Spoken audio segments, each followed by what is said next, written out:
Mamá, no cuentes conmigo para cuidarte en la vejez. Tengo mi propia vida y familia. Respiré hondo. No respondí. Tomé el teléfono y marqué a mi abogado. Víctor, reescribe mi testamento.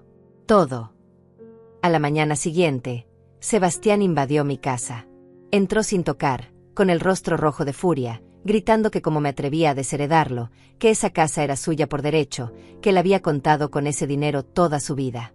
Yo estaba sentada en el sillón de la sala, tranquila, con una taza de café en las manos. Lo miré fijamente y no dije una sola palabra. Eso lo enfureció más. Empezó a revolver cajones, a exigir papeles, a amenazarme con internarme por senil. Llamé a la policía. Cuando llegaron, Sebastián seguía gritando. Yo solo mostré mi teléfono con el mensaje que él me había enviado la noche anterior. Los oficiales lo sacaron de mi propiedad. Ahí fue cuando supe que esto apenas comenzaba. Y que mi hijo no tenía idea de con quién se estaba metiendo. Pero para entender cómo llegamos a ese punto, tengo que regresar un poco. No mucho.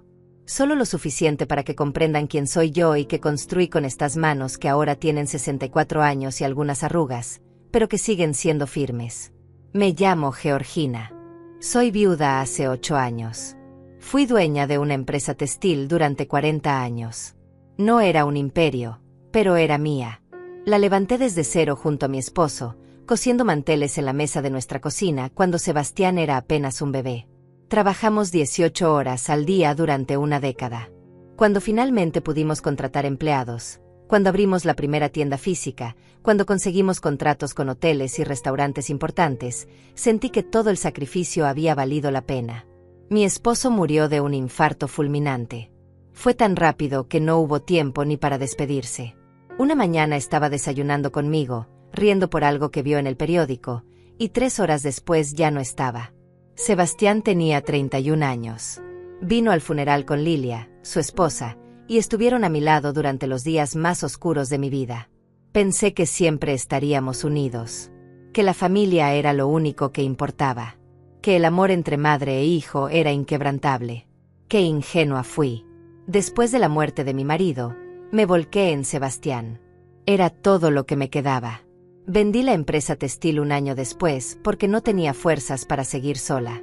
La vendí bien. Muy bien. $400,000. Invertí parte, ahorré parte, y usé parte para ayudar a mi hijo en todo lo que necesitara. Cuando Sebastián quiso hacer un MBA en el extranjero, yo pagué los $35,000 que costaba. Cuando él y Lilia querían comprar su apartamento pero no tenían el enganche, yo puse $50,000. Cuando Lilia decidió abrir su propia boutique de ropa, yo invertí otros $40,000 para ayudarla a arrancar. Nunca pedí que me devolvieran nada. Era mi hijo. Era mi familia. El dinero se recupera, pensaba yo, pero la familia es para siempre. Durante años, todo parecía perfecto. Sebastián venía a visitarme cada domingo. Lilia me llamaba para pedirme consejos sobre telas y proveedores. Pasábamos las Navidades juntos. Yo me sentía afortunada. Sentía que había criado a un buen hombre, a alguien que valoraba a su madre, que nunca me abandonaría. Pero hubo señales. Pequeñas. Tan pequeñas que al principio las ignoré. Sebastián empezó a cancelar las visitas dominicales. Mamá, tengo mucho trabajo. Mamá, Lilia no se siente bien. Mamá, tenemos un compromiso. Al principio era una vez al mes. Luego 2. Luego 3. De pronto, pasaban semanas sin que viniera. Cuando yo lo llamaba, sus respuestas eran cada vez más cortas. Sí, mamá. Después hablamos, mamá. Estoy ocupado, mamá. Lilia dejó de pedirme consejos. De hecho, dejó de llamarme por completo. Cuando yo la contactaba para preguntarle cómo iba la boutique, me decía que todo estaba perfecto, que las ventas iban muy bien, que pronto me invitaría a conocer la nueva colección. Esa invitación nunca llegó. Empecé a notar incoherencias. Sebastián me dijo que tenía una reunión importante un martes por la tarde, pero mi amiga Margarita lo vio ese mismo día en un café, riendo y tomando cervezas con amigos. Lilia me contó que estaban de viaje en la playa por el fin de semana, pero olvidó que me había etiquetado en una publicación de redes sociales donde aparecía en la ciudad, en una fiesta. Mentiras pequeñas. Mentiras tontas. El tipo de mentiras que te dicen cuando ya no te respetan lo suficiente como para esforzarse en engañarte bien. Aún así, yo seguía justificándolos. Son jóvenes. Están ocupados. Tienen su propia vida. No puedo ser la madre posesiva que exige atención constante. Así que guardé silencio. Observé. Esperé. Hasta que llegó ese mensaje. Era un viernes por la noche. Yo estaba en casa, preparando la cena, cuando mi teléfono vibró. Pensé que sería Margarita confirmando nuestro almuerzo del sábado. Pero no. Era Sebastián. Mamá, necesito que hablemos con seriedad. Ya tienes 64 años y es momento de que pienses en tu futuro. Lilia y yo hemos estado investigando residencias para adultos mayores. Hay algunas muy buenas, con atención las 24 horas. No cuentes conmigo para cuidarte en la vejez. Tengo mi propia vida y familia. Busca una residencia o contrata enfermeras. Es lo mejor para todos. Leí el mensaje una vez, 2 veces, 3 veces. Cada palabra era un golpe. No me estaba pidiendo opinión. No me estaba consultando. Me estaba informando. Me estaba descartando.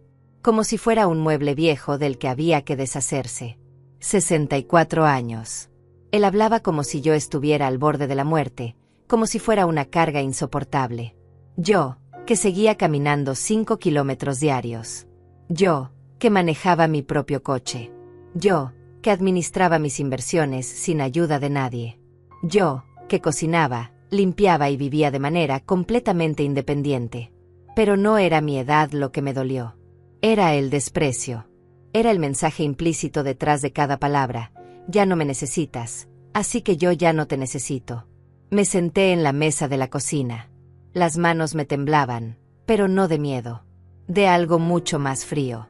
De claridad absoluta. En ese momento entendí todo. Las visitas canceladas. Las mentiras. La distancia. No era casualidad. No era que estuvieran ocupados. Era que ya me habían descartado. Ya habían decidido que yo era un estorbo en sus vidas. Y ahora solo estaban esperando el momento adecuado para deshacerse de mí de manera conveniente para ellos. No les respondí esa noche. Dejé el teléfono sobre la mesa y me quedé ahí sentada, en silencio, durante horas. Pensé en todos los sacrificios que hice. En las noches sin dormir cosiendo para pagar sus estudios. En el coche que vendí para darle su apartamento. En los $40,000 que le di a Lilia sin pedirle ni un papel firmado. Y entonces pensé en algo más importante. Pensé en mí. En quién era yo antes de convertirme en la madre que daba todo sin esperar nada. En la mujer que construyó un negocio de la nada. En la mujer que sobrevivió a la muerte de su esposo y siguió adelante. En la mujer fuerte que en algún momento, sin darme cuenta, había dejado que su hijo la tratara como si no valiera nada. Esa noche tomé una decisión. No iba a rogarle amor a nadie. No iba a suplicar atención. No iba a convertirme en la madre patética que llora por migajas de cariño. Si mi hijo había decidido que yo ya no importaba en su vida, entonces él tampoco iba a importar en la mía. Y más importante aún, no iba a heredar ni un centavo de lo que construí con mi esfuerzo. A la mañana siguiente llamé a Víctor a las 8 de la mañana. No esperé hasta las 9 como habíamos acordado. Necesitaba actuar rápido, antes de que la rabia se convirtiera en debilidad, antes de que la parte de mí que todavía quería creer en mi hijo me hiciera dudar. Georgina, buenos días. Llegas temprano. Víctor, necesito que vengas ahora. Y trae todo lo necesario para hacer cambios legales importantes. Testamento, poderes, todo. Hubo una pausa. Víctor me conocía desde hacía 20 años. Sabía que yo no era una mujer impulsiva. Voy para allá. Dame 40 minutos. Llegó en 35. Cuando abrí la puerta, vi en sus ojos que estaba preocupado. Entró con su maletín de cuero gastado, el mismo que traía desde que lo conocí, y se sentó en la sala sin quitarme la vista de encima. ¿Qué pasó, Georgina? Le mostré el mensaje de Sebastián. Vi cómo sus cejas se levantaban mientras leía. Cuando terminó, dejó escapar un suspiro largo y negó con la cabeza. Entiendo. ¿Qué quieres hacer exactamente?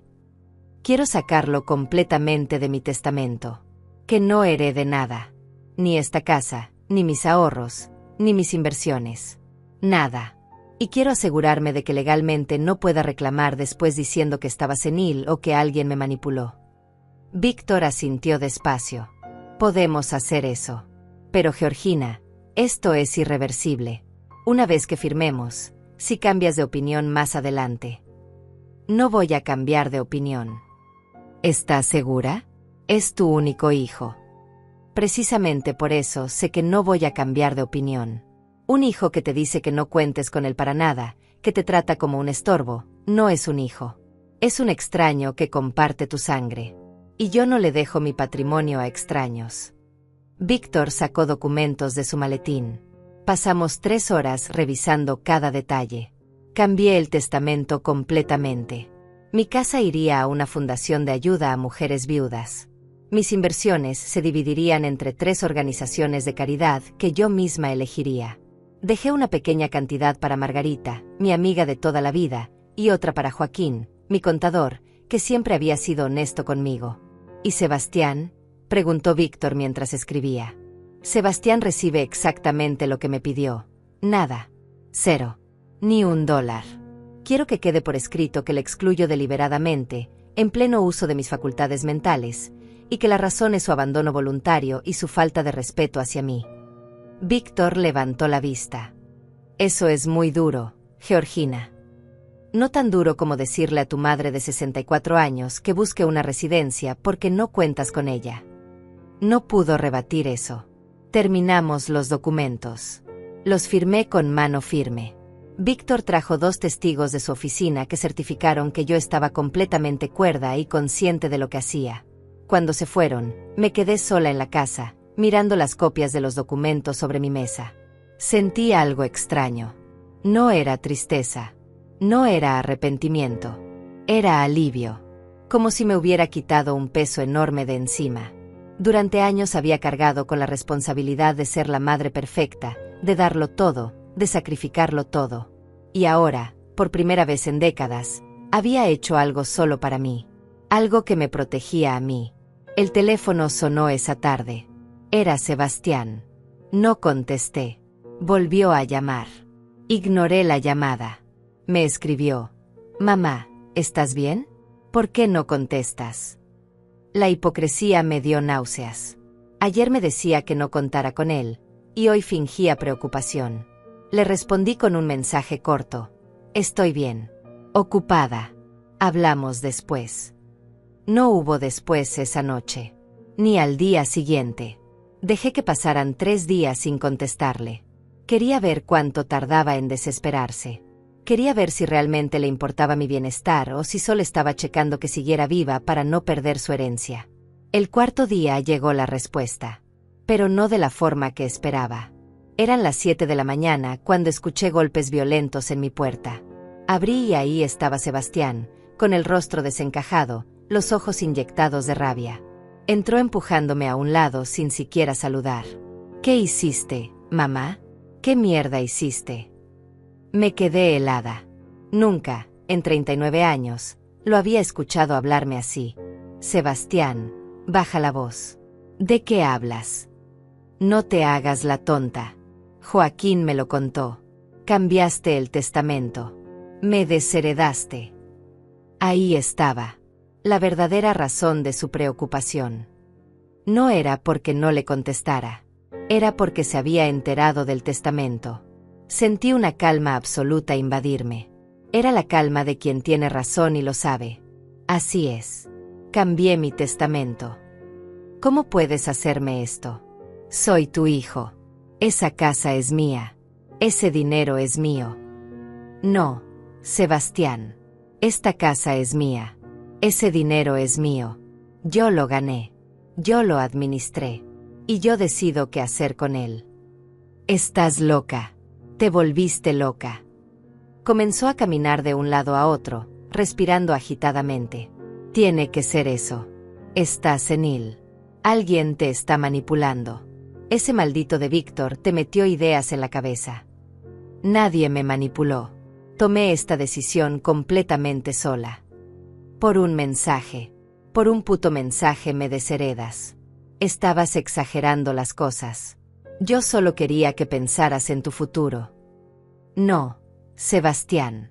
Tú querías que pensara en tu futuro. En tu herencia. En tu comodidad. Porque si realmente te importara mi futuro, habrías venido a hablar conmigo en persona. Habrías preguntado cómo me sentía. Habrías ofrecido apoyo. Pero no lo hiciste. Me enviaste un mensaje frío diciéndome que no contara contigo y que buscara una residencia. Así que eso es exactamente lo que hice. Dejé de contar contigo. Se acercó a mí con los puños apretados. Por un momento pensé que iba a golpearme.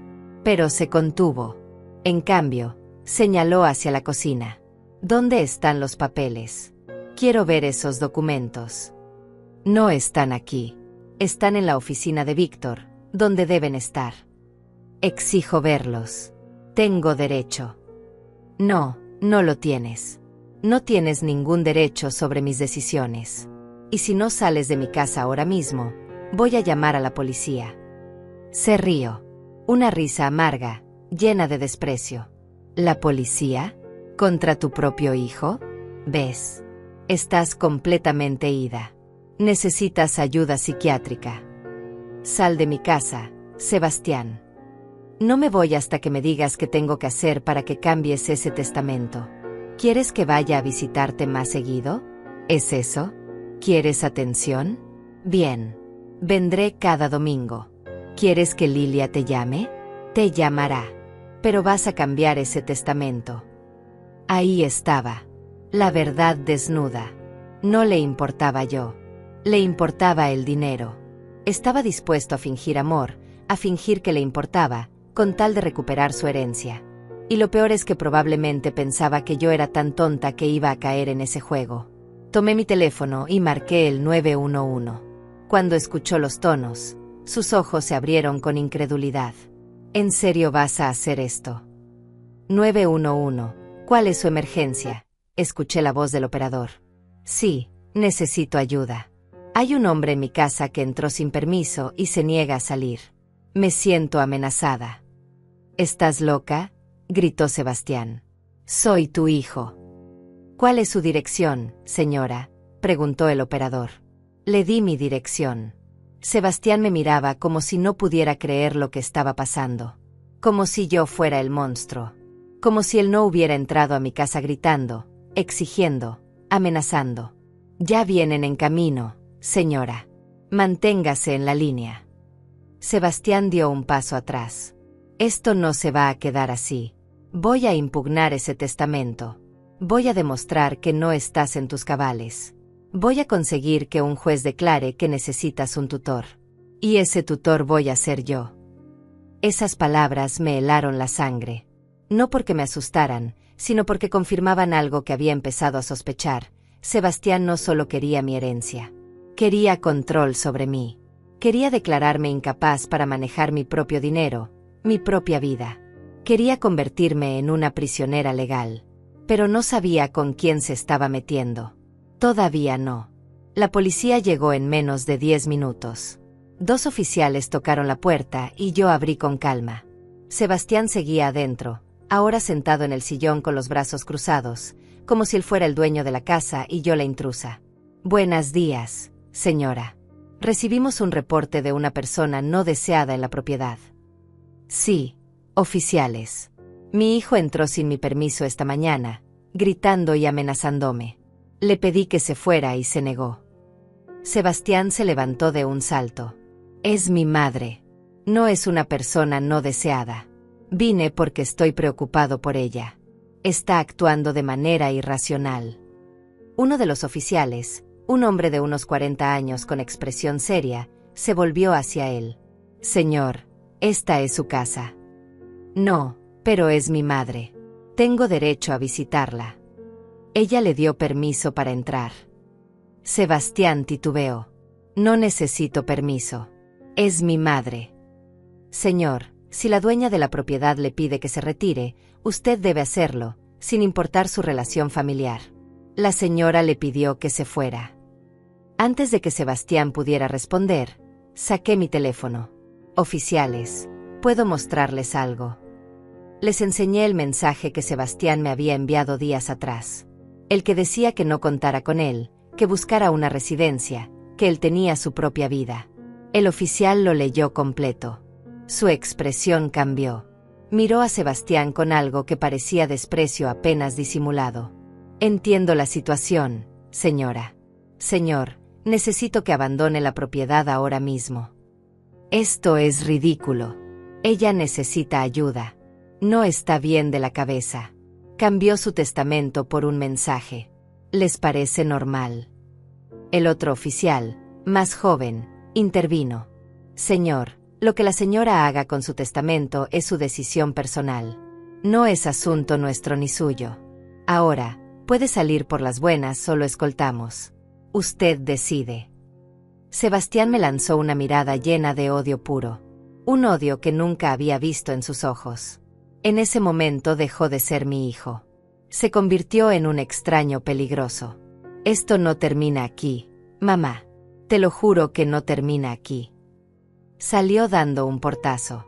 Los oficiales se quedaron unos minutos más, tomando nota de todo. Me preguntaron si quería poner una denuncia formal. Lo pensé. Parte de mí todavía no quería llegar tan lejos. Pero la parte racional, la parte que había construido un negocio y sobrevivido 40 años en un mundo difícil, sabía que necesitaba protegerme. No por ahora, oficiales. Pero quiero que quede registro de este incidente. Por si acaso. Muy bien, señora. Aquí está el número de reporte. Si vuelve a molestarla, llámenos inmediatamente. Y si fuera usted, consideraría una orden de restricción si esto continúa. Cuando se fueron, me senté en el mismo sillón donde Sebastián había estado minutos antes. Todavía podía sentir el calor de su cuerpo en el cojín. Todavía podía escuchar sus gritos en mi cabeza. Pero sobre todo, podía escuchar esa amenaza final. Esto no termina aquí. Tenía razón. No terminaba ahí. Apenas comenzaba. Y yo necesitaba estar preparada. Llamé a Margarita. Ella había sido mi mejor amiga durante 30 años. Nos conocimos en una feria de textiles cuando ambas estábamos empezando nuestros negocios. Ella había vendido su empresa de muebles 5 años atrás y ahora vivía cómodamente de sus inversiones. Era una mujer práctica, directa, y no se dejaba engañar por nadie. Georgina, qué sorpresa. ¿Cómo estás?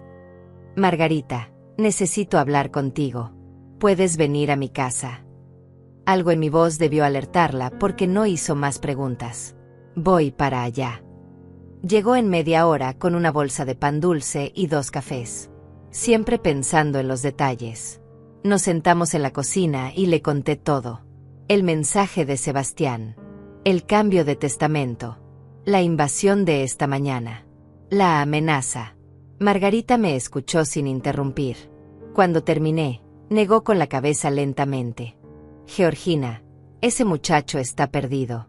Completamente perdido. Y lo peor es que Lilia está detrás de todo esto, estoy segura. ¿Por qué dices eso? Porque conozco a Lilia.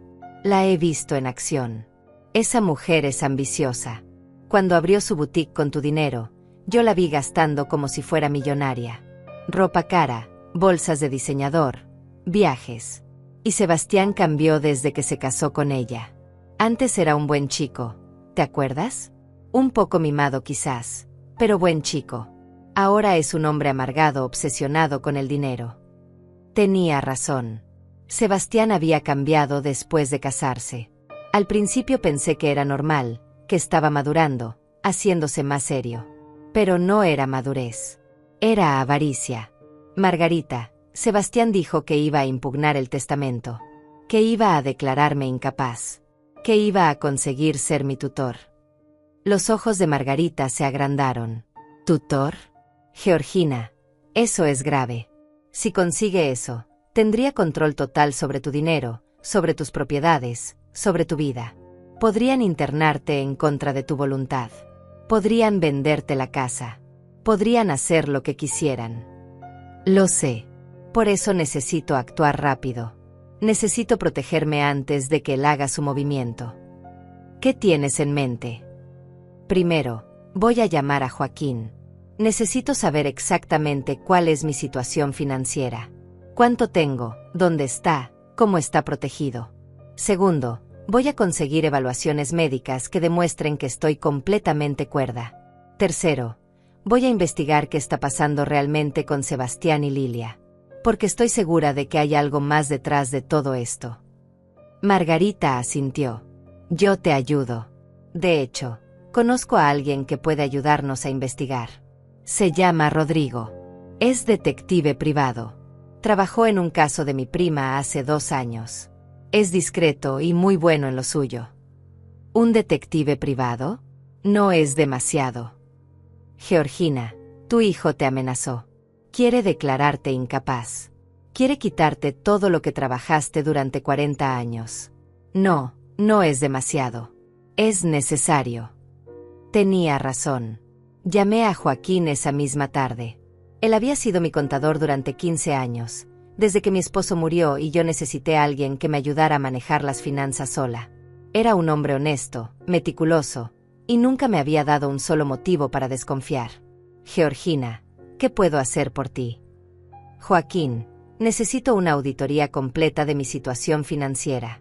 Necesito saber exactamente cuánto tengo, dónde está cada centavo, y quiero asegurarme de que todo esté protegido legalmente. Hubo una pausa. ¿Tiene que ver con Sebastián? Sí. Él te llamó. Me llamó hace 3 días. Furioso. Quería saber cuánto dinero tienes. Le dije que esa información era confidencial y que solo podía discutirla contigo. Me amenazó con demandarse por ocultamiento de información. Le colgué. Sentí un nudo en el estómago. ¿Te amenazó? Sí, pero no te preocupes. Él no tiene ningún derecho legal sobre tu información financiera. Tú eres mi cliente, no él. Ahora, déjame preguntarte algo. ¿Cuánto le prestaste a Lilia para su boutique? $40,000. ¿Por qué? ¿Firmó algún documento? ¿Un pagaré? ¿Un contrato de préstamo? No, era mi nuera. Confiaba en ella. Joaquín suspiró. Georgina, tengo que decirte algo y no te va a gustar. Hace 6 meses, Sebastián vino a mi oficina. Me pidió que le ayudara a conseguir un préstamo de $80,000. Cuando le pregunté para qué, me dijo que para expandir el negocio de Lilia. Le pregunté por qué no usaban los $40,000 que tú les habías dado. Se puso nervioso y me dijo que ese dinero ya estaba invertido y que necesitaban capital adicional. ¿Y le diste el préstamo?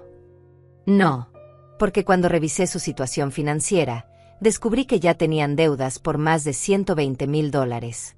Tarjetas de crédito al máximo, préstamos personales, incluso un préstamo de día de pago. Le dije que no podía ayudarlo porque era un riesgo demasiado alto. Se molestó y se fue. Sentí que el piso se movía bajo mis pies. $120,000 en deudas. Los $40,000 que yo le di a Lilia, desaparecidos. Sebastián buscando más dinero desesperadamente. Joaquín, ¿dónde crees que está ese dinero que yo le di a Lilia? No lo sé con certeza, Georgina. Pero si tuviera que adivinar, diría que lo usaron para tapar deudas. O peor, que Lilia lo gastó en su estilo de vida. Porque su boutique está quebrada. Llamé a un contacto en el sector hace unos días, después de que Sebastián me llamó. La boutique cerró hace 4 meses. ¿Cerró? ¿Y por qué no me dijeron nada? Porque probablemente no querían que supieras que el negocio fracasó, que tu dinero se perdió. Y ahora están desesperados. Por eso Sebastián te envió ese mensaje. Por eso quiere desheredarte. Perdón, quise decir, por eso quiere controlarte. Necesitan tu dinero para salvarse de la ruina financiera. Todo empezaba a tener sentido. Las visitas canceladas. Las mentiras. El mensaje cruel. La amenaza de declararme incapaz. No era solo desprecio. No era solo falta de amor. Era desesperación financiera. Era avaricia pura. Mi hijo y mi nuera estaban arruinados, y me veían como su salvación. Como una alcancía que podían romper cuando quisieran. Pero no sabían que esa alcancía tenía dientes. El informe de Joaquín me dejó aturdida durante horas. Me senté en la sala mirando por la ventana, viendo cómo el sol se ponía lentamente mientras procesaba cada detalle. $120,000 en deudas. La boutique cerrada. Mis $40,000 desaparecidos. Todo era peor de lo que había imaginado. Preparé un té de tila y me obligué a pensar con claridad. Las emociones no iban a resolver nada. Necesitaba actuar con inteligencia, con estrategia. Si ellos querían jugar sucio, yo jugaría más inteligente. No iba a ser la víctima. No iba a esperar a que me declararan incapaz. Iba a actuar primero. A las 8 de la mañana siguiente llamé a Margarita. ¿Todavía tienes el contacto de ese detective? Rodrigo. Sí, tengo su número. ¿Quieres que lo llame? Por favor. Dile que necesito verlo hoy mismo. Es urgente. 2 horas después estaba sentada en una cafetería del centro frente a un hombre de unos 50 años, delgado, con lentes y una libreta en la mano. Rodrigo no parecía un detective de películas. Parecía un contador o un profesor. Pero Margarita me había asegurado que era el mejor. Señora Georgina, Margarita me contó un poco de su situación. ¿Qué necesita exactamente? Necesito saber todo sobre mi hijo y mi nuera. Sus finanzas, sus movimientos, sus contactos. Necesito saber en qué están metidos y qué están planeando. Y necesito pruebas documentadas de todo. Rodrigo asintió mientras escribía. ¿Sospecha de algo específico además de las deudas? Sospecho que están planeando declararme legalmente incapaz para tomar control de mis bienes. Mi hijo me amenazó con eso hace 2 días. Y sospecho que ya dieron pasos en esa dirección. Entiendo. Déjeme explicarle cómo funciona esto. Voy a investigar sus registros financieros públicos, sus redes sociales, sus movimientos. Si me autoriza, también puedo hacer vigilancia física para documentar su estilo de vida y sus actividades. Todo legal, todo admisible en corte si llegara a ser necesario. Haga lo que tenga que hacer. El dinero no es problema. Muy bien. Necesito algunos datos básicos y una semana. Le tendré un informe preliminar en 7 días. Le di toda la información que tenía sobre Sebastián y Lilia. Direcciones, números de teléfono, placas de sus coches, nombres de sus empleadores. Rodrigo lo anotó todo meticulosamente. Cuando terminamos, fui directo al consultorio de mi médico de cabecera. El doctor Mario me atendía desde hacía 12 años. Era un hombre serio, profesional, y me conocía bien. Georgina, qué sorpresa verte sin cita. ¿Todo bien? Doctor, necesito que me haga una evaluación completa. Física y mental. Necesito documentación que demuestre que estoy en perfecto estado de salud y completamente cuerda. Me miró extrañado. Pasó algo. Le conté la versión resumida. Su expresión se endureció. Entiendo. Vamos a hacerlo todo. Exámenes de sangre, presión, reflejos. Y te voy a referir con una psiquiatra colega mía para que te haga una evaluación cognitiva completa. Cualquier intento de declararte incapaz va a estrellarse contra un muro de evidencia médica. Pasé 3 días haciéndome estudios. Análisis de sangre, electrocardiograma, resonancia magnética, exámenes neurológicos. La psiquiatra, una mujer llamada Carmina, me hizo pruebas de memoria, razonamiento, capacidad de decisión. Me entrevistó durante 2 horas. Al final me dijo, Georgina, tienes la salud mental de alguien de 40 años. Tu memoria está perfecta, tu capacidad de razonamiento es excelente, no hay ningún signo de demencia ni deterioro cognitivo. Voy a poner todo eso por escrito y lo voy a certificar. Si alguien intenta decir que no estás en tus cabales, tendrá que enfrentarse a mi testimonio profesional. Mientras esperaba los resultados completos, Joaquín trabajaba en asegurar mis finanzas. Movimos dinero a cuentas que requerían doble autenticación. Pusimos candados legales en mis propiedades. Creamos una estructura donde ningún cambio importante podía hacerse sin la firma de 3 personas. Yo, Víctor el abogado, y Joaquín. Ahora, incluso si consiguieran declararte incapaz, lo cual es imposible con tus evaluaciones médicas, no podrían tocar tu dinero sin pasar por nosotros, me explicó Joaquín.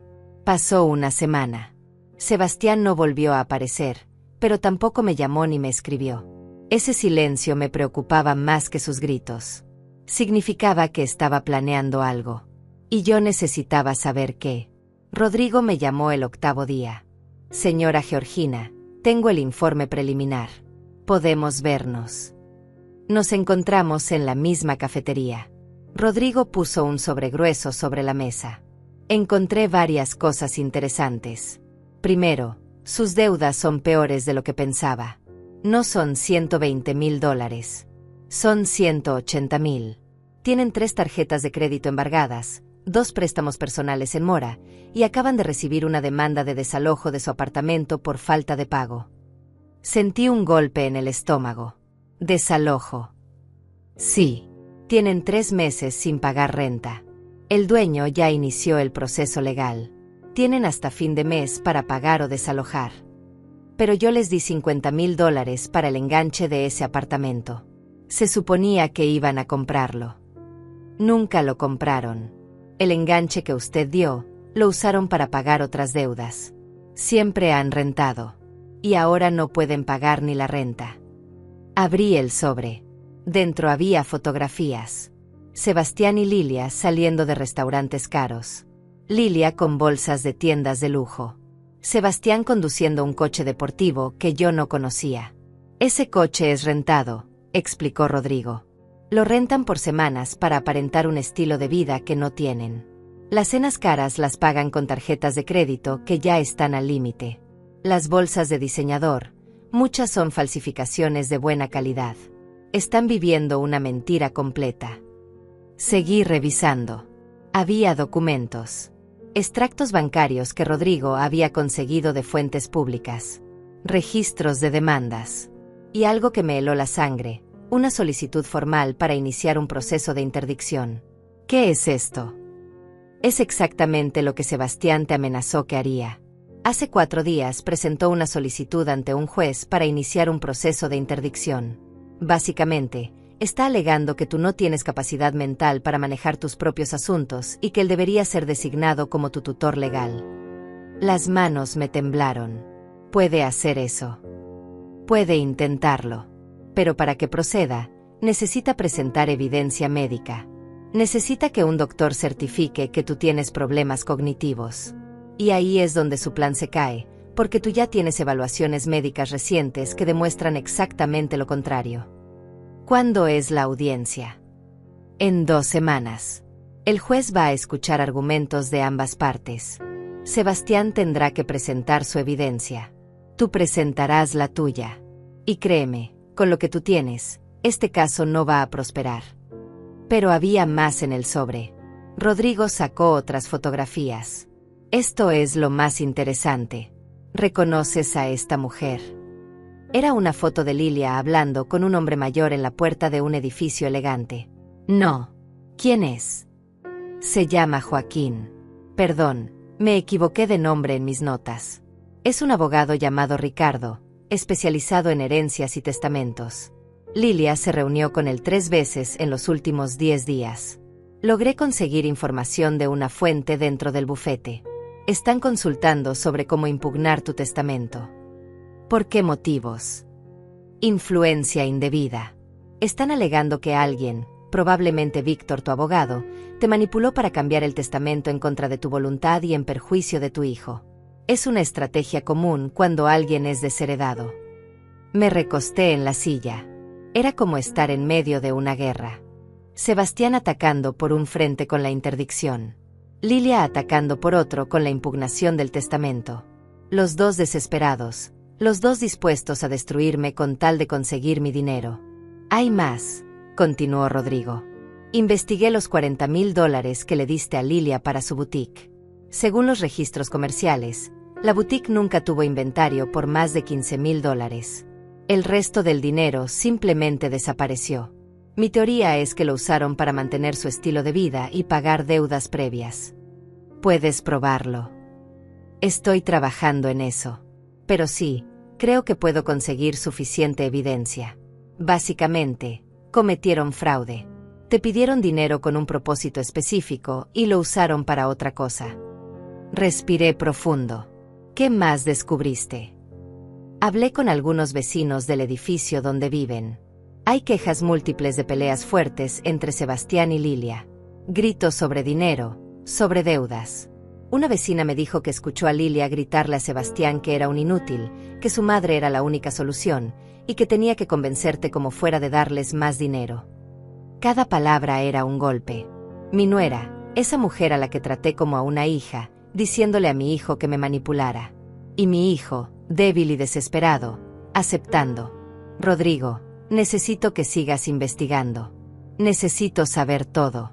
Cada movimiento que hagan. Cada persona con la que hablen. Cada plan que tengan. Porque esto va a escalar, lo sé. Ya lo está haciendo, señora Georgina. Pero no se preocupe. Usted tiene algo que ellos no tienen. ¿Qué? La verdad. Y documentación que la respalda. Salí de esa reunión con el sobre bajo el brazo y un fuego en el pecho. No era rabia. Era determinación absoluta. Sebastián y Lilia habían declarado la guerra. Pero no sabían que ya la habían perdido. Los siguientes días fueron una vorágine de preparativos. Víctor, mi abogado, trabajaba en preparar la defensa para la audiencia de interdicción. Joaquín aseguraba cada centavo de mi patrimonio.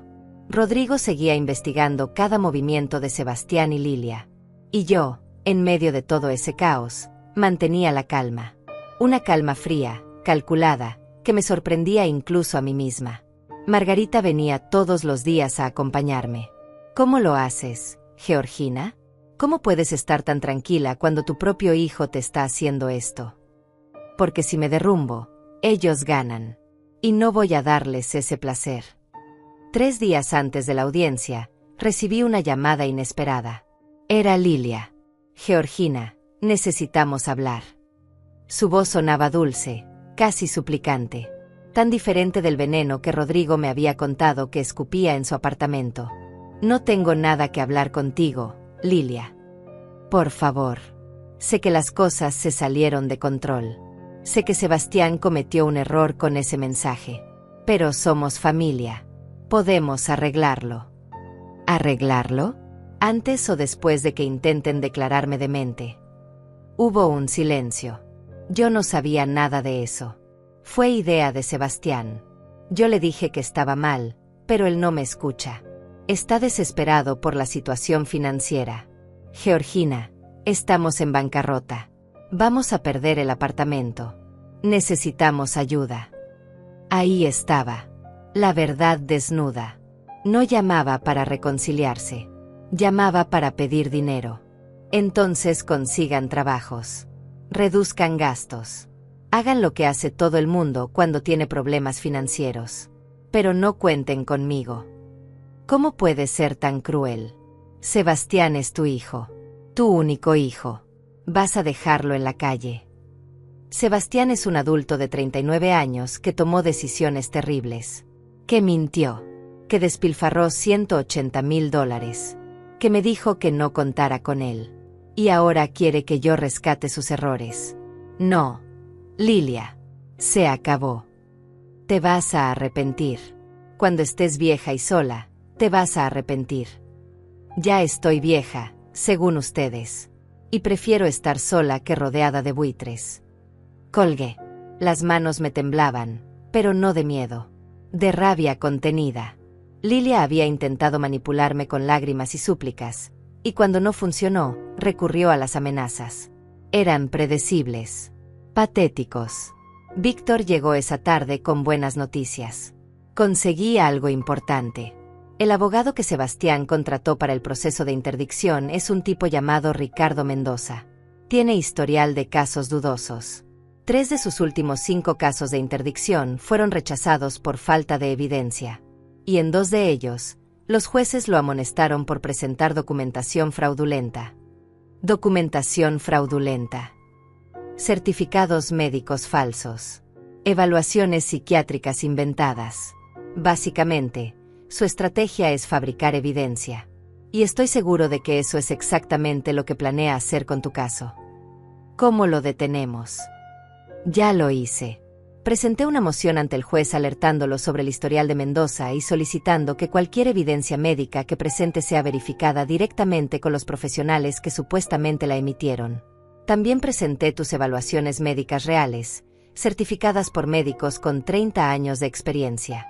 Georgina, ese caso está muerto antes de empezar. 2 días antes de la audiencia, Rodrigo me llamó con urgencia. Señora Georgina, necesito que venga a mi oficina. Encontré algo que tiene que ver. Fui inmediatamente. Rodrigo tenía su computadora abierta con varios documentos en pantalla. Mire esto. Conseguí acceso a los registros bancarios de Sebastián y Lilia de los últimos 6 meses. Legalmente, a través de una fuente que tiene acceso a información crediticia. Y encontré algo muy interesante. Me mostró una serie de transacciones. Retiros en efectivo. Pagos a casinos. Transferencias a casas de apuestas en línea. Sebastián tiene un problema de juego. Serio. En los últimos 6 meses ha perdido más de $40,000 en apuestas. Ese es el dinero que usted le dio a Lilia para la boutique. Él lo gastó apostando. Sentí que el aire se me escapaba de los pulmones. Mi hijo. Mi Sebastián. Apostador compulsivo. Todo ese dinero que trabajé 40 años para ganar, tirado en mesas de póker y máquinas tragamonedas. Lilia lo sabe. Oh, ella lo sabe. Mire estas conversaciones. Me mostró capturas de pantalla de mensajes entre Sebastián y Lilia. Peleas terribles. Lilia insultándolo, llamándolo perdedor, inútil. Sebastián prometiendo que iba a recuperar el dinero con la próxima apuesta. Lilia amenazándolo con dejarlo si no conseguía dinero de su madre. Ella no es víctima en esto, continuó Rodrigo. Ella es cómplice. Lo presiona, lo manipula, lo usa. Pero también se beneficia.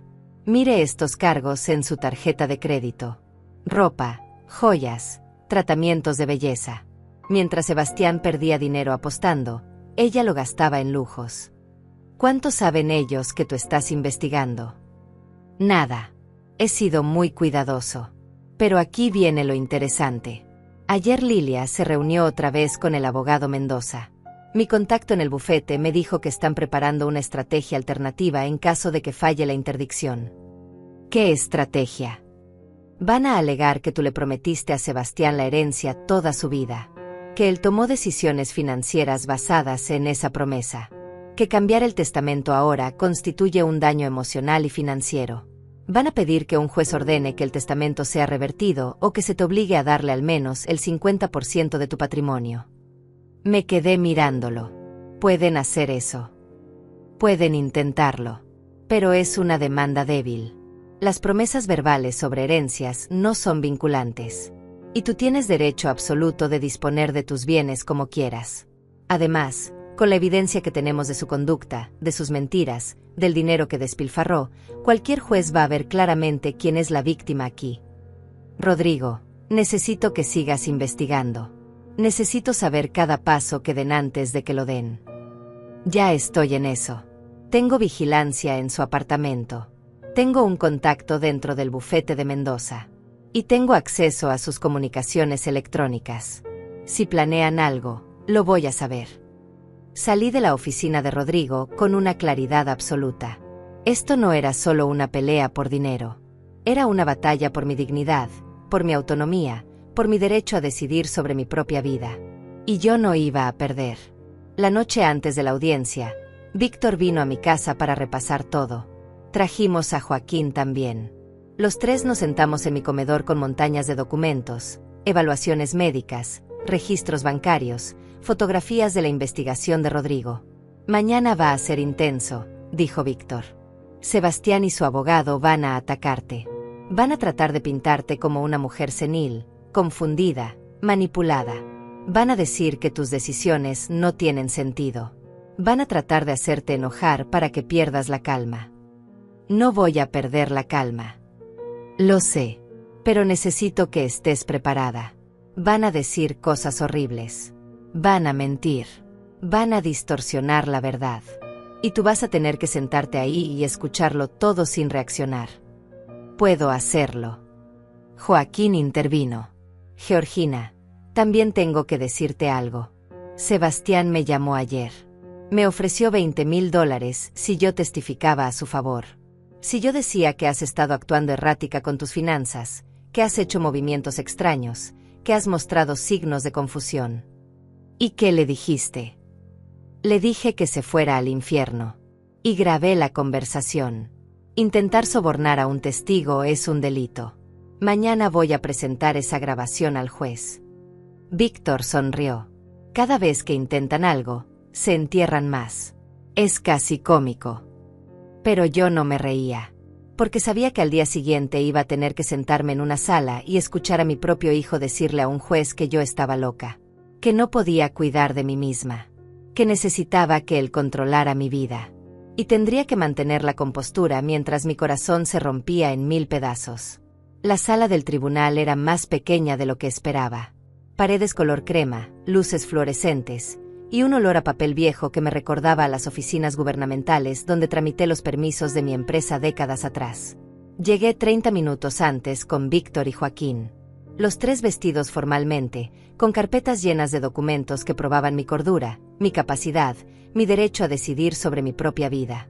Sebastián llegó 15 minutos después con Lilia y su abogado, Ricardo Mendoza. Ni siquiera me miró. Se sentó al otro lado de la sala como si yo fuera una desconocida. Lilia, en cambio, me lanzó una mirada llena de veneno antes de susurrarle algo a Sebastián al oído. Él asintió sin expresión. El juez entró.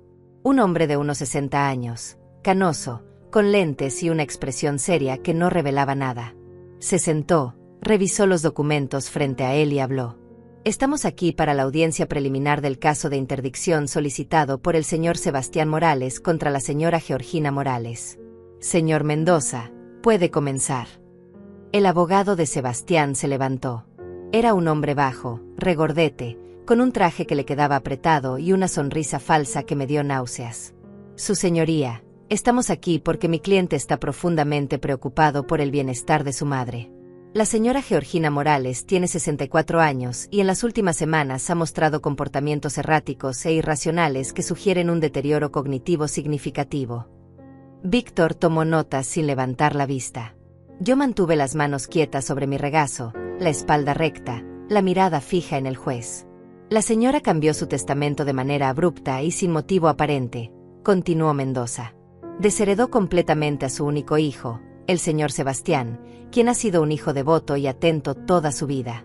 Este cambio radical en sus decisiones, sumado a episodios de confusión y olvidos reportados por mi cliente, nos llevan a creer que la señora Morales ya no tiene la capacidad mental necesaria para manejar sus propios asuntos. Mentiras. Cada palabra era una mentira. Pero me quedé inmóvil, sin reaccionar. Mi cliente solicita ser nombrado tutor legal de su madre para protegerla de decisiones que podrían perjudicarla a ella misma y para asegurar que reciba el cuidado médico y legal que necesita. Tenemos testimonios y evidencia que respaldan esta solicitud. El juez lo miró por encima de sus lentes. ¿Qué evidencia? Mendoza abrió su carpeta. Tenemos declaraciones juradas de testigos que han observado comportamiento errático. Tenemos registros de llamadas donde la señora Morales mostró confusión.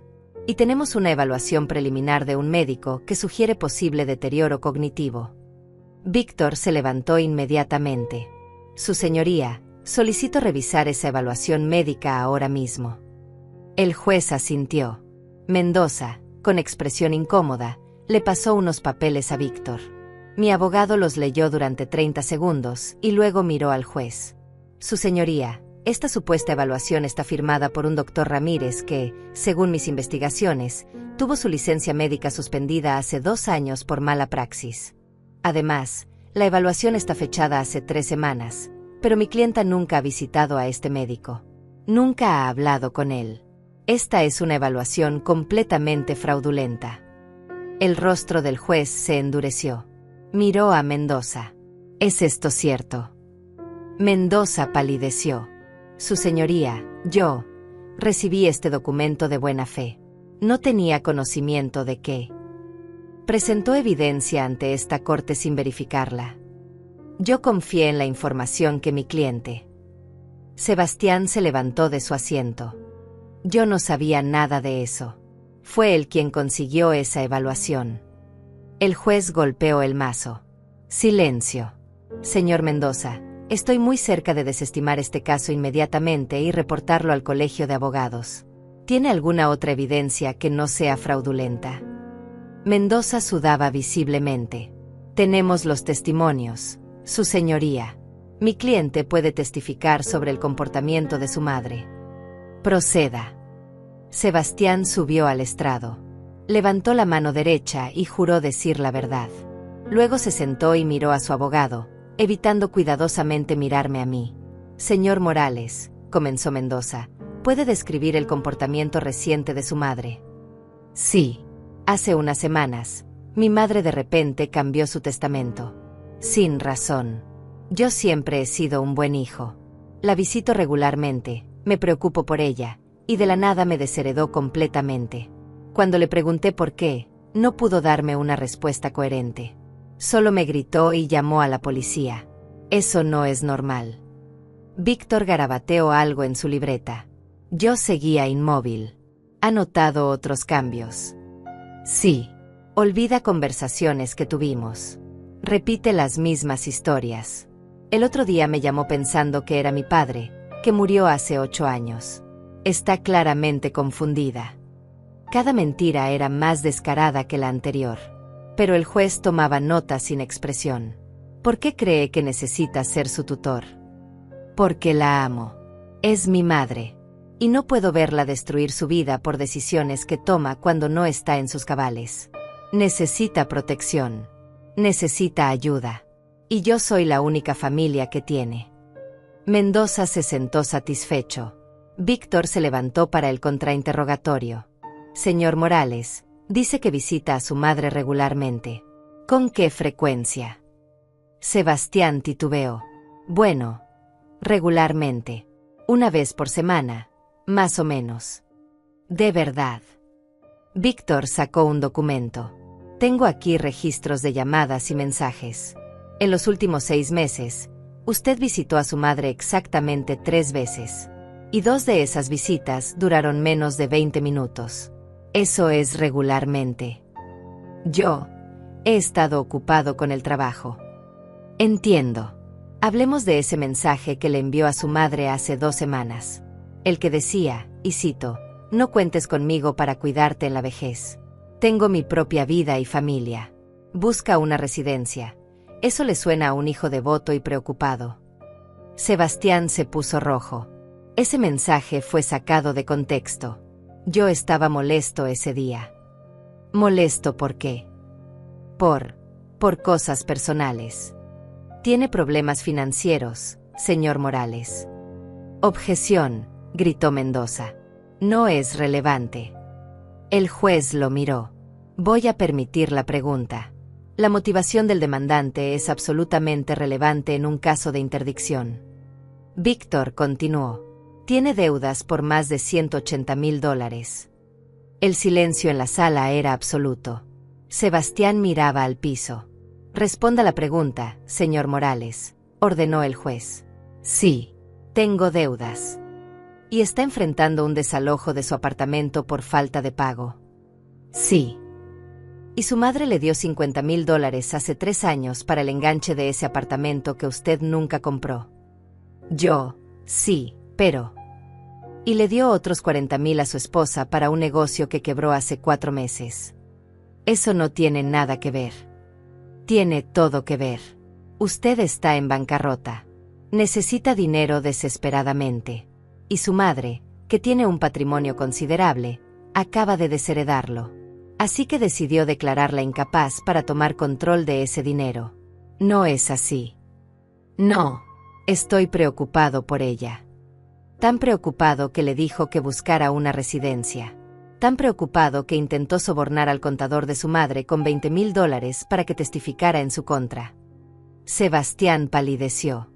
¿Qué? Yo nunca. Víctor se volvió hacia el juez.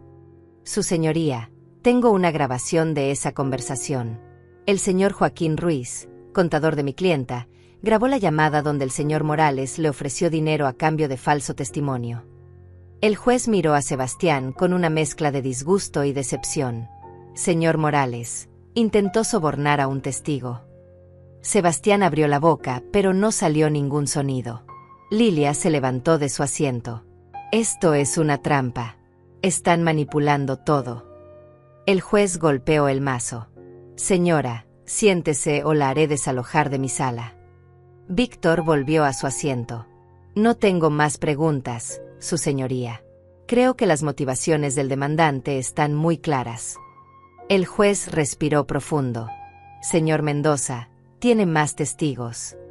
No, su señoría. Entonces es el turno de la defensa. Señor Víctor, puede llamar a su primer testigo. Víctor se levantó. Llamo a la señora Georgina Morales al estrado. Me levanté con las piernas firmes y caminé hacia el frente. Juré decir la verdad y me senté. Finalmente miré a Sebastián directamente a los ojos. Él apartó la mirada. Señora Georgina, comenzó Víctor, ¿cómo se siente hoy? Me siento perfectamente bien. Lúcida, consciente y absolutamente segura de mis decisiones. ¿Por qué cambió su testamento? Respiré hondo. Porque mi hijo me dejó muy claro que no contaba con él para nada.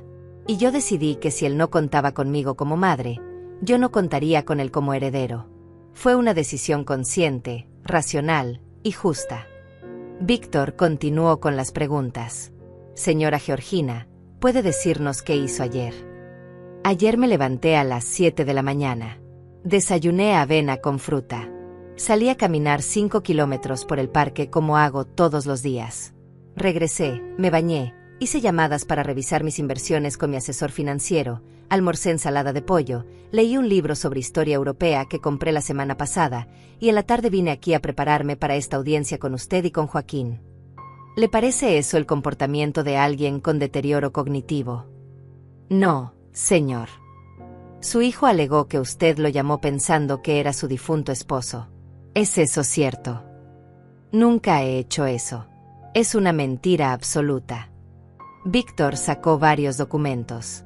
Su señoría, tengo aquí evaluaciones médicas realizadas la semana pasada por el doctor Mario Salazar, médico internista con 30 años de experiencia, y por la doctora Carmina Flores, psiquiatra certificada. Ambas evaluaciones confirman que la señora Georgina está en perfecto estado de salud física y mental. No hay signos de demencia, Alzheimer, ni ningún tipo de deterioro cognitivo. Su memoria está intacta. Su capacidad de razonamiento es excelente. Y su habilidad para tomar decisiones es completamente normal. Le pasó los documentos al juez, quien los leyó cuidadosamente. Vi cómo sus cejas se levantaban mientras leía. Luego miró a Sebastián con una expresión que dejaba claro lo que pensaba. Señora Georgina, continuó Víctor, ¿cuánto dinero le ha dado a su hijo en los últimos 8 años? Había preparado esta respuesta. $35,000 para su MBA. $50,000 para el supuesto enganche de su apartamento. $40,000 para el negocio de mi nuera. En total, $125,000. ¿Le ha devuelto algo de ese dinero? Ni un centavo. ¿Sabía usted que su hijo tiene un problema de juego y que gran parte de ese dinero lo perdió apostando? Sentí que algo se rompía dentro de mí, pero mantuve la voz firme. Me enteré hace pocos días a través de una investigación privada que contraté para protegerme. ¿Por qué sintió que necesitaba protegerse de su propio hijo? Porque me amenazó con declararme incapaz. Porque intentó sobornar a mi contador. Porque invadió mi casa gritando y exigiendo. Porque dejó de ser mi hijo el día que me dijo que no contara con él y que me fuera a una residencia. El silencio en la sala era ensordecedor. Víctor asintió. No tengo más preguntas, su señoría. Mendoza se levantó para el contrainterrogatorio. Parecía un hombre derrotado, pero tenía que intentarlo. Señora Georgina, ¿no es cierto que cambió su testamento por despecho? Por un simple mensaje que malinterpretó. No malinterpreté nada. El mensaje era perfectamente claro. Y no fue despecho. Fue dignidad. ¿No le parece cruel desheredar a su único hijo? No tan cruel como decirle a tu madre de 64 años que busque una residencia porque tienes tu propia vida. Pero usted le prometió durante años que él heredaría todo. Él tomó decisiones basándose en esa promesa. Nunca le prometí nada. Y si tomó decisiones financieras esperando que yo muriera para heredar, eso dice más sobre él que sobre mí. Mendoza no tenía más munición. Se sentó. El juez se inclinó hacia adelante. Señora Georgina, tengo una pregunta. Si su hijo admitiera su error, si se disculpara sinceramente, ¿consideraría reconciliarse con él? La pregunta me tomó por sorpresa. Miré a Sebastián. Él me estaba mirando también, por primera vez en toda la audiencia. Vi algo en sus ojos. ¿Arrepentimiento? ¿Esperanza? No podía saberlo. Su señoría, respondí lentamente. El amor de madre no se apaga como un interruptor. Siempre amaré a mi hijo. Pero el respeto, la confianza, eso se gana. Y Sebastián ha demostrado que no me respeta, que no confía en mí, que solo me ve como una fuente de dinero. Hasta que eso cambie realmente, no de palabras sino de hecho, no hay reconciliación posible. Y definitivamente no hay herencia. El juez asintió. Entiendo. Puede regresar a su asiento. Volví a sentarme junto a Víctor. Me temblaban las piernas, pero logré mantener la compostura. Llamaré ahora al doctor Mario Salazar, dijo Víctor. El doctor Mario entró a la sala. Era un hombre alto, de pelo gris, con esa presencia tranquila que dan décadas de experiencia médica. Juró y se sentó. Doctor Salazar, ¿cuánto tiempo ha sido médico de la señora Georgina? 12 años. ¿Puede describir su estado de salud? La señora Georgina es una de mis pacientes más saludables. Tiene la presión arterial perfecta, el colesterol controlado, no toma medicamentos más allá de vitaminas. Físicamente está en excelente forma para su edad. Y mentalmente, acabo de hacerle una evaluación completa la semana pasada.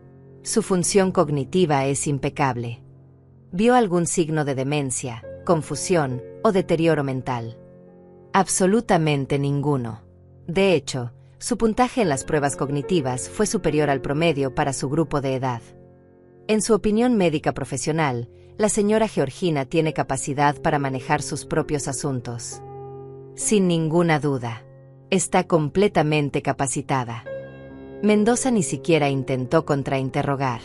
No tenía caso. Luego testificó la doctora Carmina, la psiquiatra. Su testimonio fue aún más contundente. Habló de las extensas pruebas que me hizo, de mi claridad mental, de mi capacidad de razonamiento lógico. Esta es una mujer que tomó una decisión difícil pero racional, concluyó la doctora. No hay nada de patológico en cambiar un testamento cuando sientes que has sido traicionada. Es una respuesta completamente normal y saludable establecer límites. Finalmente, Joaquín subió al estrado. Víctor fue directo. Señor Joaquín Ruiz, ¿el señor Sebastián Morales intentó sobornarlo? Sí. Me ofreció $20,000 si yo testificaba que la señora Georgina había mostrado confusión o comportamiento errático en el manejo de sus finanzas. ¿Y qué respondió usted? Le dije que eso era falso y que no participaría en su fraude. Y grabé la conversación. Víctor presentó la grabación. El juez la escuchó completa. La voz de Sebastián era inconfundible, ofreciendo dinero, insistiendo, amenazando cuando Joaquín se negó. Cuando terminó, el juez se quitó los lentes y los limpió lentamente. Luego miró a Sebastián con una expresión de profundo disgusto. He escuchado suficiente. Señor Morales, lo que usted ha intentado hacer aquí hoy es repugnante. Presentar evidencia médica fraudulenta, mentir bajo juramento, intentar sobornar testigos. Esto no es preocupación por su madre. Esto es codicia pura. Sebastián intentó hablar, pero el juez levantó la mano. No he terminado. La señora Georgina Morales está claramente en pleno uso de sus facultades mentales. Tiene todo el derecho del mundo a disponer de su patrimonio como le parezca. Y francamente, después de escuchar cómo la ha tratado usted, entiendo perfectamente por qué tomó esa decisión. Golpeó el mazo. La solicitud de interdicción es denegada. Completamente. Y señor Mendoza, voy a reportar su conducta al Colegio de Abogados. Presentar evidencia fraudulenta es motivo de suspensión. Mendoza palideció. Sebastián se hundió en su silla. Lilia se levantó furiosa. Esto es injusto. Ella tiene millones y va a dejar que su propio hijo termine en la calle. El juez la miró fríamente. Señora, su esposo es un adulto capaz de trabajar y ganarse la vida. La señora Georgina no tiene ninguna obligación legal ni moral de rescatarlos de sus malas decisiones financieras. Ahora salgan de mi sala antes de que los acuse de desacato. Víctor y Joaquín me ayudaron a levantarme. Salimos de la sala mientras Sebastián y Lilia se quedaban atrás, derrotados, humillados. Afuera del tribunal, respiré el aire fresco. Había ganado, pero no sentía triunfo. Sentía alivio y una tristeza profunda por el hijo que perdí en algún momento del camino. Pensé que después de la audiencia todo terminaría, que Sebastián y Lilia entenderían que habían perdido y simplemente desaparecerían de mi vida. Qué ingenua fui. Otra vez. 2 días después de la audiencia, Margarita me llamó temprano en la mañana. Su voz sonaba alterada. Georgina, enciende tu computadora. Entra a Facebook. Tienes que ver lo que Lilia está publicando. Abrí mi laptop con manos temblorosas. Entré a mi cuenta y busqué el perfil de Lilia. Lo que vi me dejó sin aliento. Había publicado una foto mía, una vieja, de hace años, donde yo me veía cansada después de un día largo de trabajo. Junto a la foto escribió: esta mujer está enferma y se niega a aceptar ayuda. Su propio hijo, que la ama, solo quiere cuidarla, pero ella está siendo manipulada por abogados sin escrúpulos que quieren su dinero. Si conocen a Georgina Morales, por favor háganla entrar en razón antes de que sea demasiado tarde. Había más de 200 comentarios. Gente que no me conocía opinando sobre mi vida, mi salud mental, mi relación con mi hijo. Algunos decían que era una vergüenza que desheredara a mi familia. Otros que los hijos modernos no valoran a sus padres. Era un circo público de mi vida privada. Llamé a Víctor inmediatamente. ¿Pueden hacer esto? ¿Pueden difamarme públicamente? Es una zona gris. Técnicamente no está diciendo nada que sea legalmente difamatorio. Está dando su opinión. Pero voy a enviarle una carta de cese y desistimiento.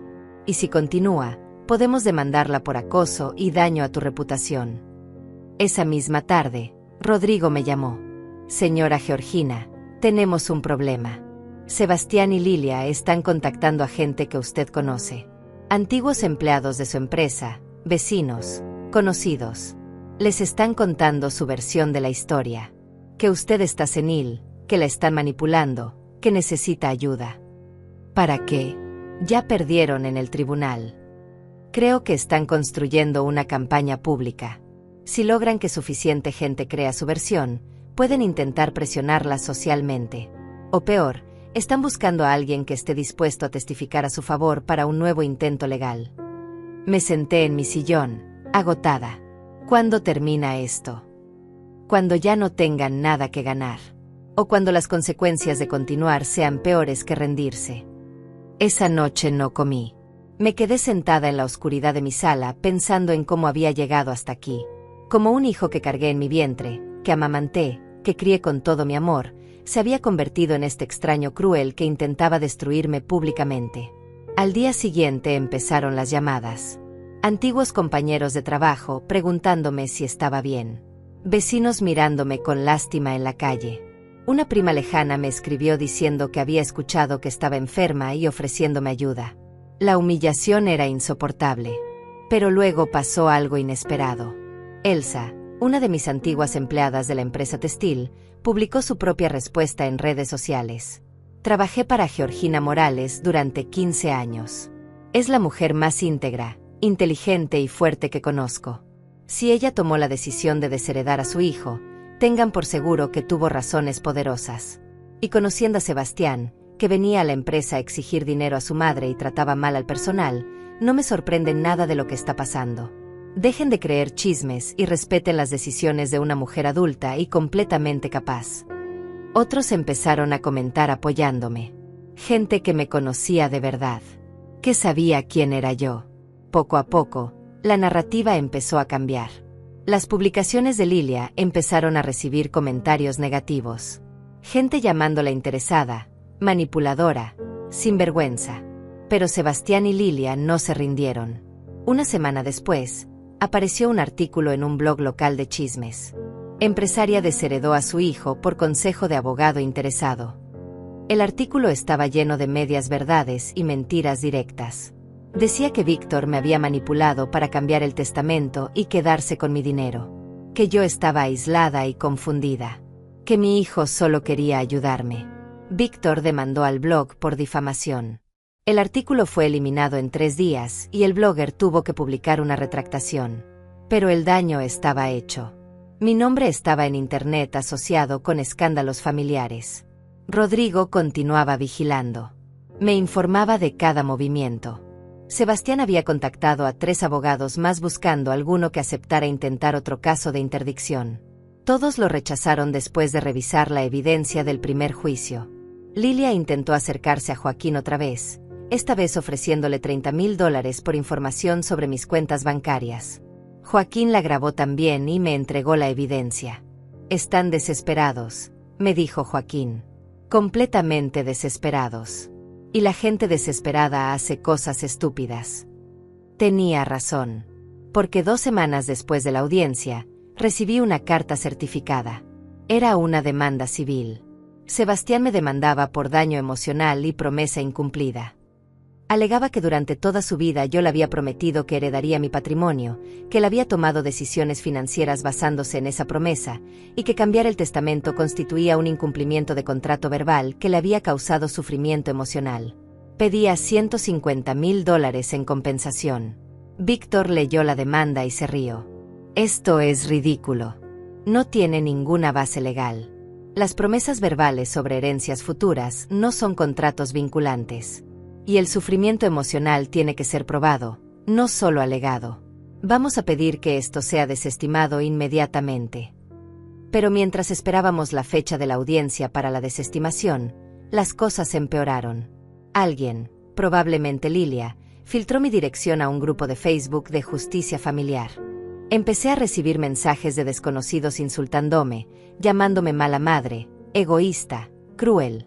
Tuve que hacer privados todos mis perfiles de redes sociales. Tuve que pedirle a mi vecino que vigilara mi casa porque hubo 2 incidentes donde alguien dejó basura en mi puerta. Están tratando de quebrarme psicológicamente, le dije a Margarita. Quieren que me sienta tan acosada que les dé dinero solo para que me dejen en paz. ¿Y lo vas a hacer? Jamás. Porque si cedo ahora, nunca va a terminar. Siempre van a volver por más. Rodrigo hizo un descubrimiento crucial. Revisando las redes sociales de Lilia, encontró que estaba vendiendo cosas. Ropa, joyas, muebles. Todo a precios bajísimos.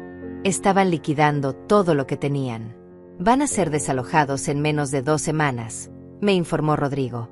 No tienen dinero ni para pagar un hotel. Creo que el plan es hacer tanto escándalo público que tú cedas y les des dinero por lástima o por vergüenza. No van a conseguirlo. Pero la verdad es que estaba agotada. Físicamente bien, mentalmente exhausta. Cada día era una nueva batalla. Cada mañana me despertaba preguntándome qué nuevo ataque vendría. Empecé a tener problemas para dormir. Perdí peso. Margarita estaba preocupada. Georgina, tienes que cuidarte. Esto te está consumiendo. Lo sé, pero no puedo rendirme. Si me rindo, todo por lo que luché no valdrá nada. Víctor presentó la moción para desestimar la demanda civil. El juez, el mismo de la audiencia de interdicción, la leyó y citó a ambas partes a una audiencia breve. Cuando llegamos, el juez parecía molesto. Señor Morales, ¿de verdad está usted demandando a su madre por no heredarlo? Después de todo lo que vimos en la audiencia anterior. Sebastián, con otro abogado nuevo porque Mendoza había sido suspendido, intentó defenderse. Su señoría, esto no es sobre la herencia. Es sobre promesas incumplidas que causaron daño real a mi vida. El juez lo interrumpió. Caso desestimado. Y señor Morales, si vuelve a presentar demandas frívolas contra su madre, lo voy a sancionar por abuso del sistema judicial. ¿Me entiende? Otra victoria legal. Pero cuando salí del tribunal, vi a Sebastián y Lilia hablando con alguien. Un periodista. Estaban dándole una entrevista. Hablando sobre la madre cruel que abandonó a su hijo. Supe que esto no terminaría pronto. Pero también supe que no importaba cuánto tiempo tomara, yo no iba a quebrarme. La entrevista con el periodista nunca se publicó. Rodrigo descubrió que el supuesto periodista era en realidad un blogger sin credibilidad que ya había sido demandado 3 veces por difamación.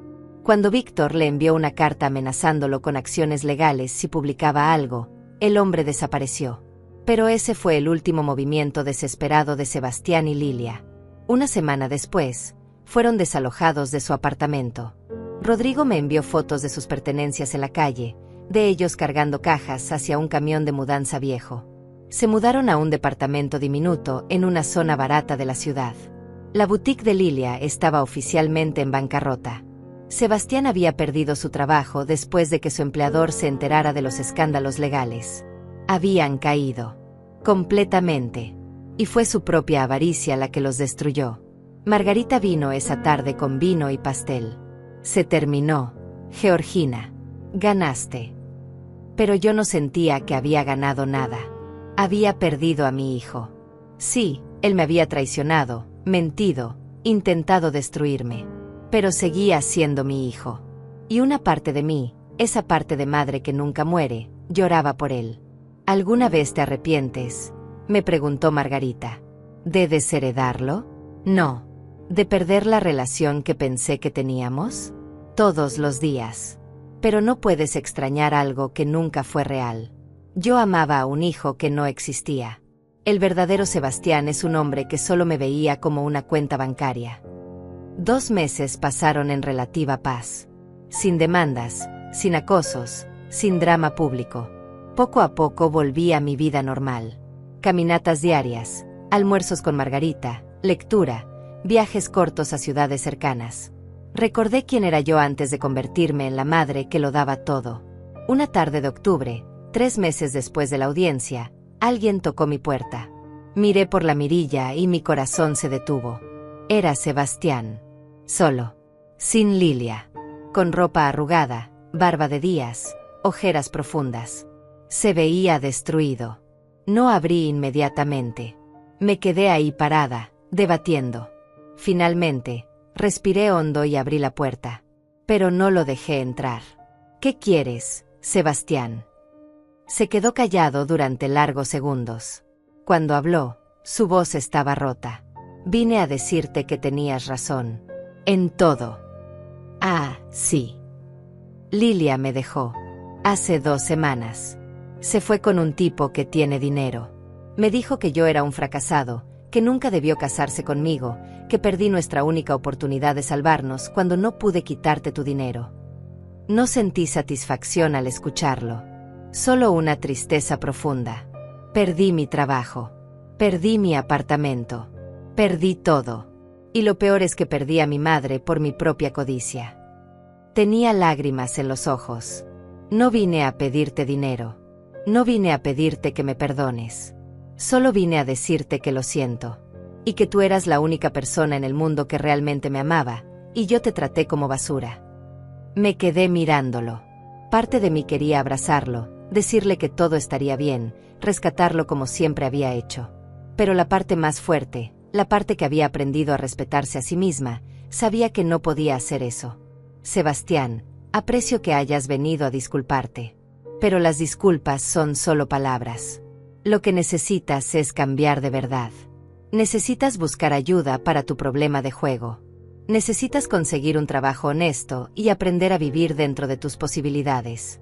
Necesitas convertirte en un hombre de verdad, no en el niño mimado que cree que el mundo le debe algo. Lo sé. Ya empecé terapia. Encontré un grupo de apoyo para adictos al juego. Conseguí trabajo en un almacén. No paga mucho, pero es honesto. Me alegra escuchar eso. Mamá, no te pido que cambies el testamento. No te pido dinero. Solo te pido una oportunidad de demostrarte que puedo ser mejor. De recuperar tu respeto, aunque sea un poco. Lo miré a los ojos.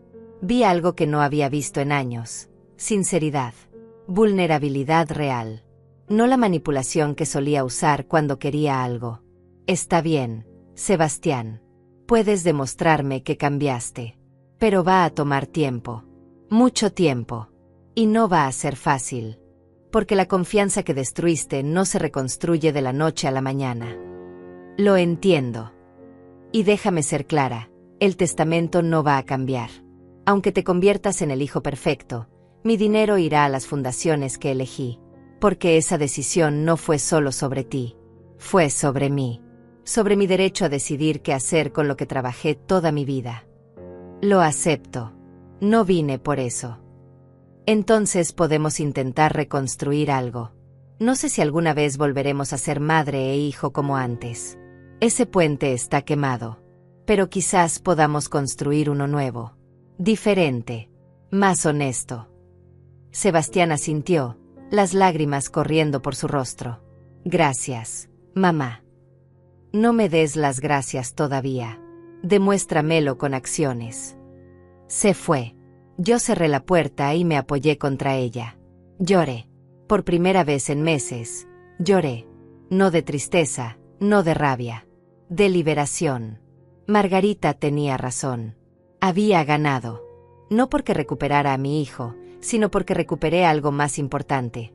Mi dignidad. Mi autonomía. Mi derecho a establecer límites y a exigir respeto. 6 meses después, Sebastián seguía en terapia. Seguía trabajando.